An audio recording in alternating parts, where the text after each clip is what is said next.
Good morning.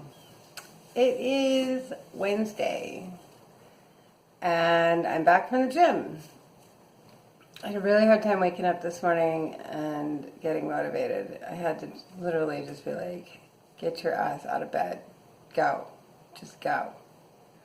But I did. But by the time I got my butt down there, I only had 40 minutes, so I did a 40-minute ride on Hales, level 13, and I pushed myself pretty hard for most of the time. It was a good ride. Did a better job of getting my head into it than I had been previously. Similar to yesterday, although probably not as good as yesterday, but it's good, it's better still. Yeah, it's alright.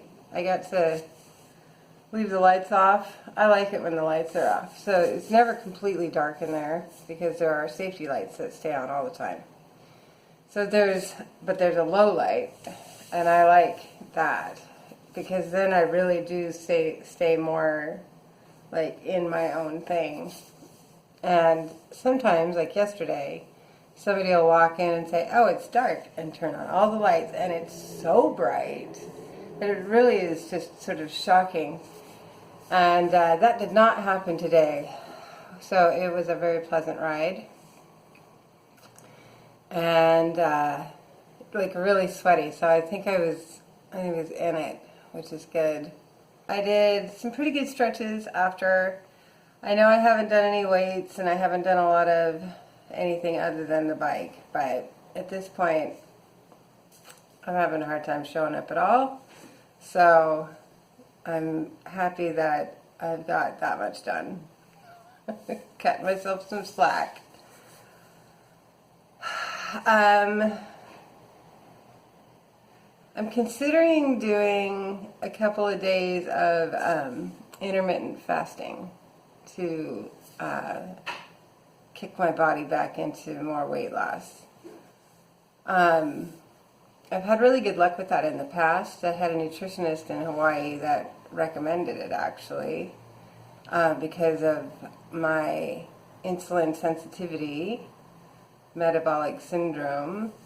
Weight loss is extremely difficult, and so apparently that's an effective tool. And I did have some pretty good success in a pretty short amount of time doing that with her.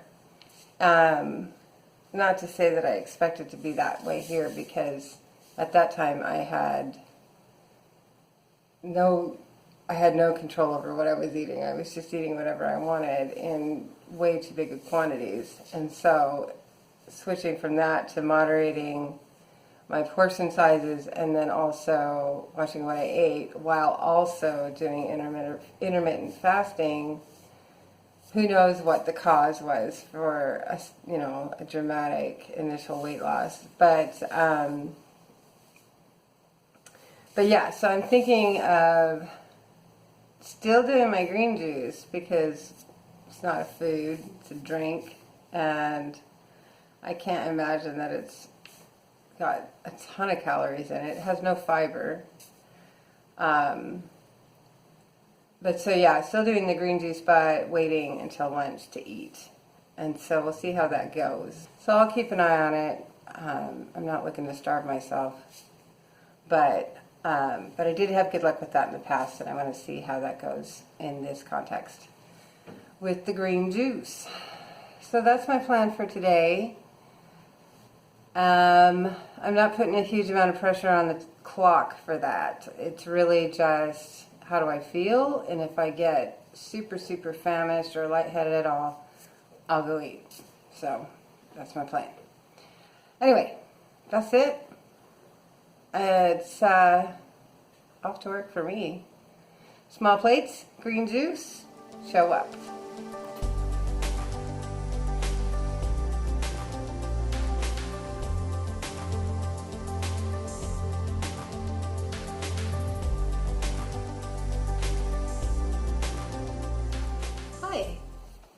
Wednesday night and I'm home from work. It's a pretty good day, actually. I did get to listen to some podcasts, and I also got some work done, and I did some writing at lunch.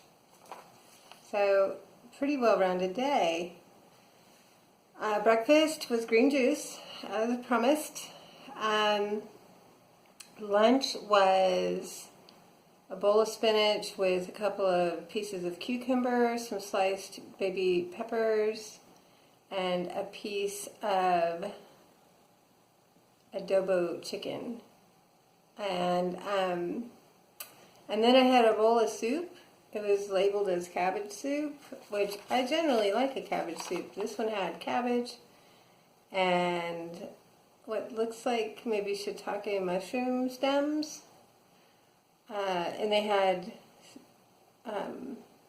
bean sprouts in a bowl next to it with cilantro, which suggested to me it might be like a pho soup, which I enjoy a lot.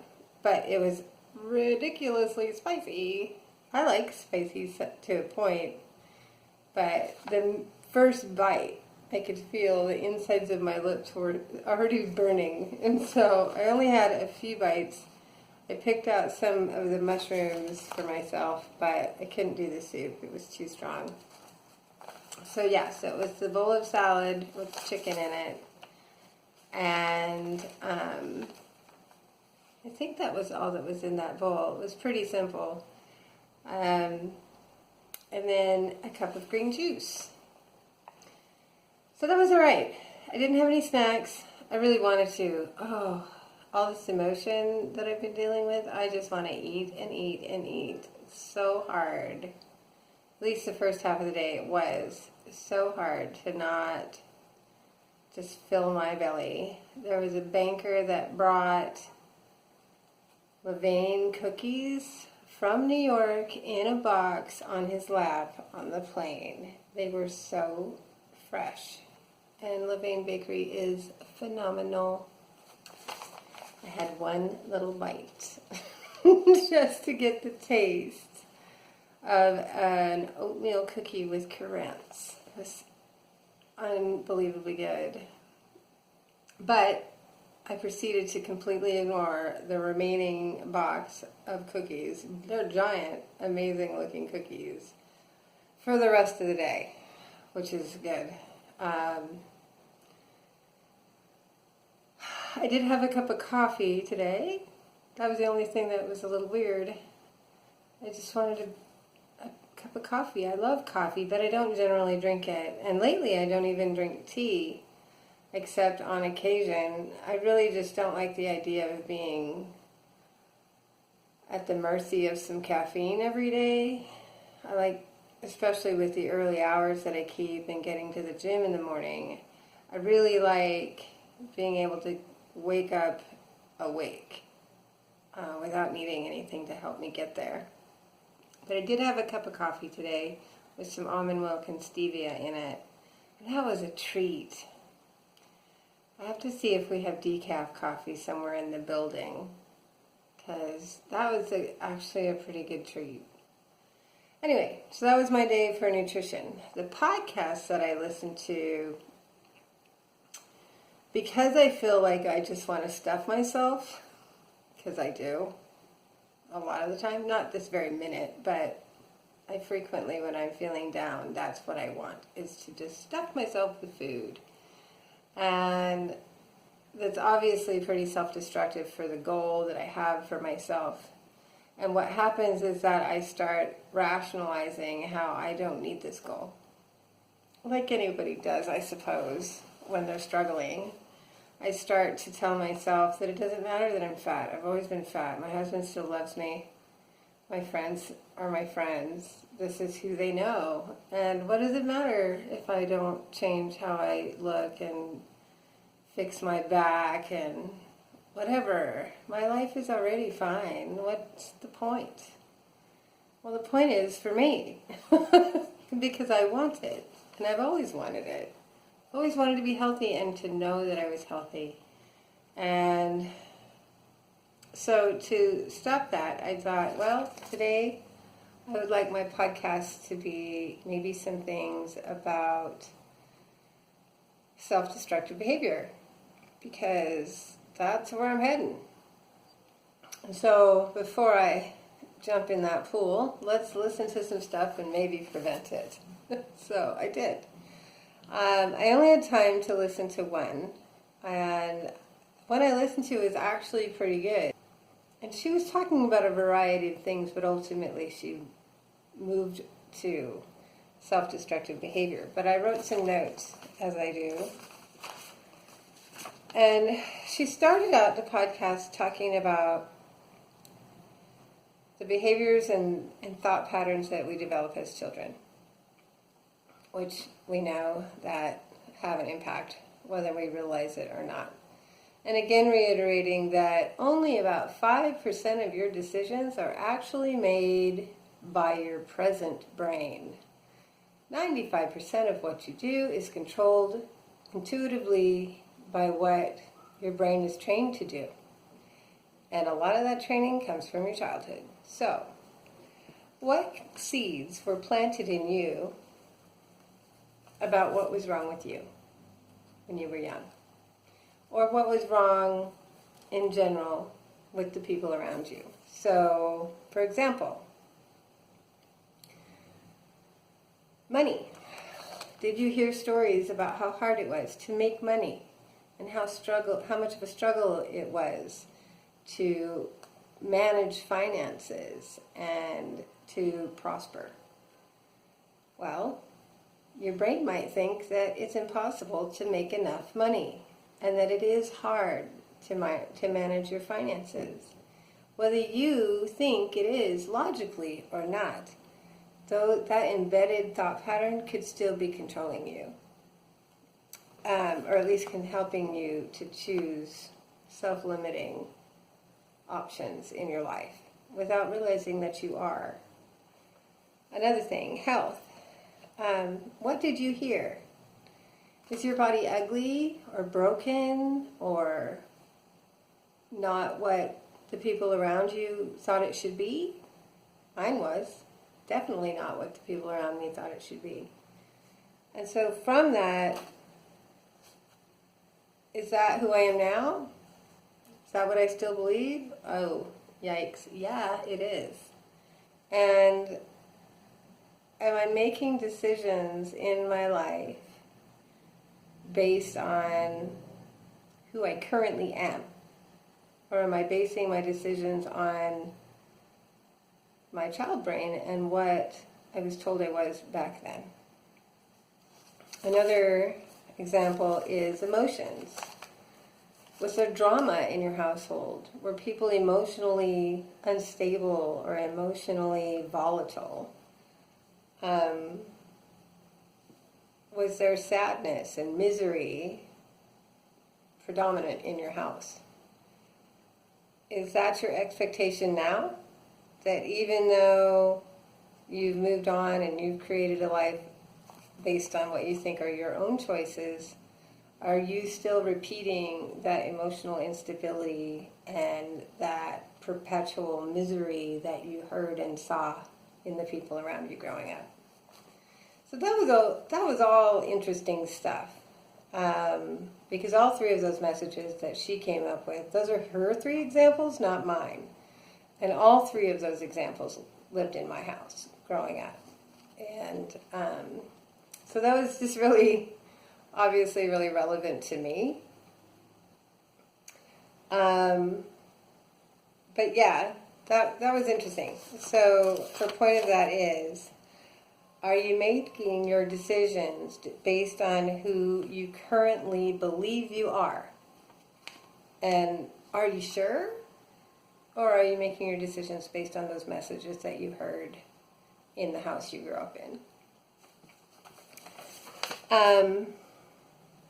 Another aspect that she touched on that I was kind of surprised by it, and I don't know why, because it makes sense, was around self-criticism and personal growth. And do you believe that being hard on yourself motivates you? Do you believe if you tell yourself, oh, you have to you're being bad, or this is bad, you're not doing enough, you need to do more, you need to work harder, that those kind of statements will motivate you, because studies will tell you that it won't. And I know I do that. I do it all the time. I punish myself in my head all the time for not doing enough and not making enough progress and not.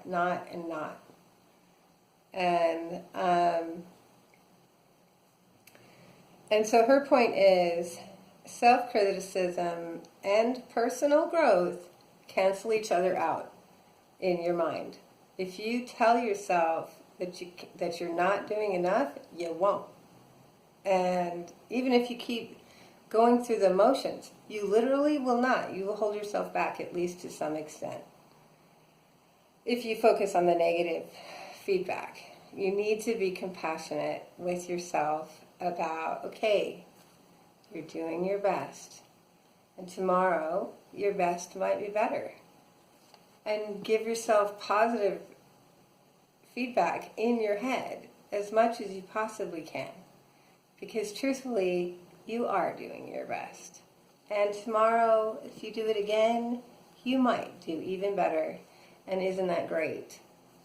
And so, yeah. That was pretty strong for me too, because I do a lot of negative self-talk, especially right now with what I think I'm not getting done. And the results that I think I should be able to achieve or should have been able to achieve already. And I pushed myself with negativity. And then the final area, where did it go? My page. I thought was really strong. It really resonated for me. You cannot love your future self any more than you love your current self. And that goes back to that negative self-talk. You are doing the best that you can. You cannot create the future self that you want if you're constantly beating up your current self.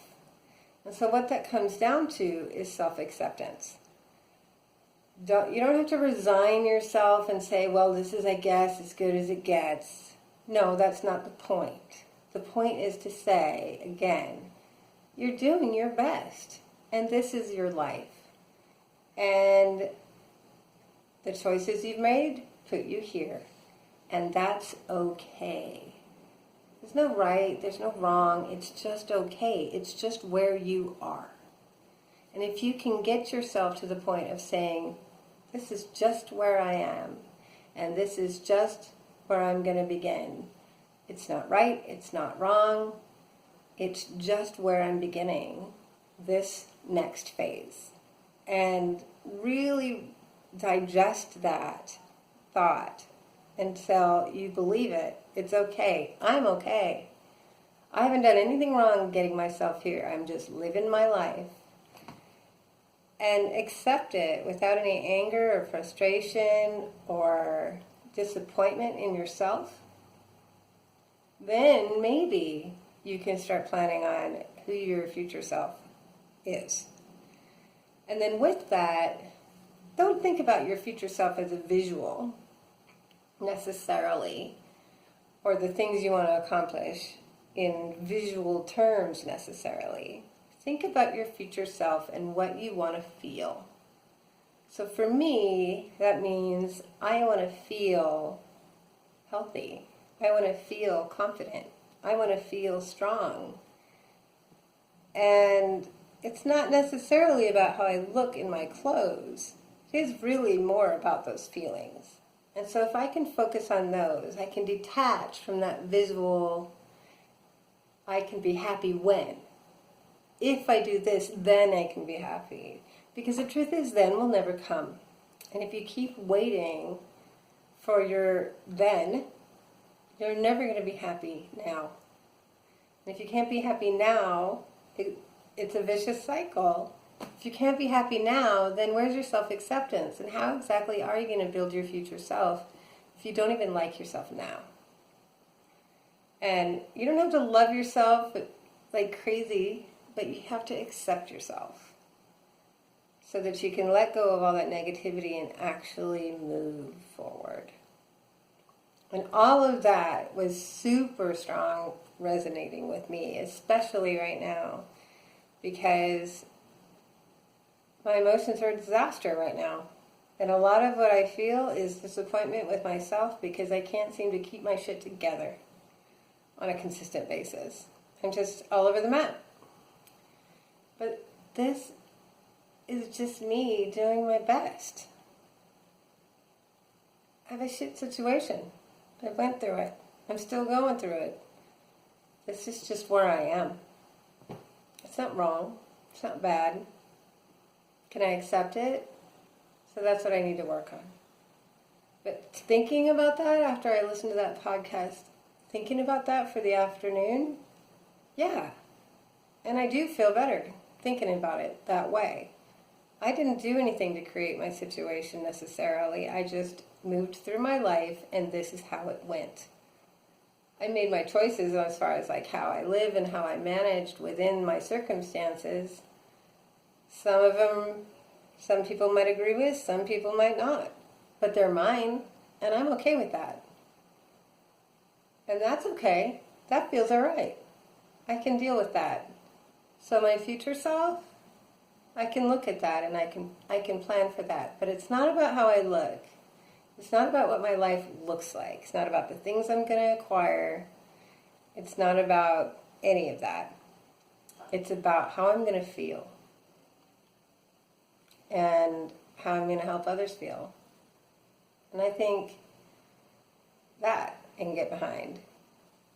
And so, yeah, so the afternoon, I was in a much better place. I was already feeling a little more confident. I was already feeling a little stronger. So that's all right.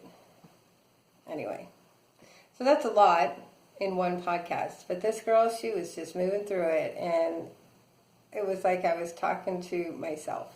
She knew exactly where I was today. I don't know how, but it was exactly what I needed to hear. And it pulled me out of my funk and reminded me that I'm okay. I'm doing my best. People around me that might be pissing me off, you know what? It's very unlikely that this is their personal mission. They're more than likely just doing their best too. I don't necessarily think their best is as good as it should be, but what am I to say? You know? Their best is their best. That's all they've got ever. Move on. It's okay. And yeah, it worked out. So that's all I have for today. I think I'm gonna probably just have leftovers, maybe an omelet for dinner with some veggies in it. We've got a lot of little bits of stir fries in little containers in the fridge, and so I think I'm gonna throw them all into some eggs and make a dinner out of that. So that'll stay on book. That's it.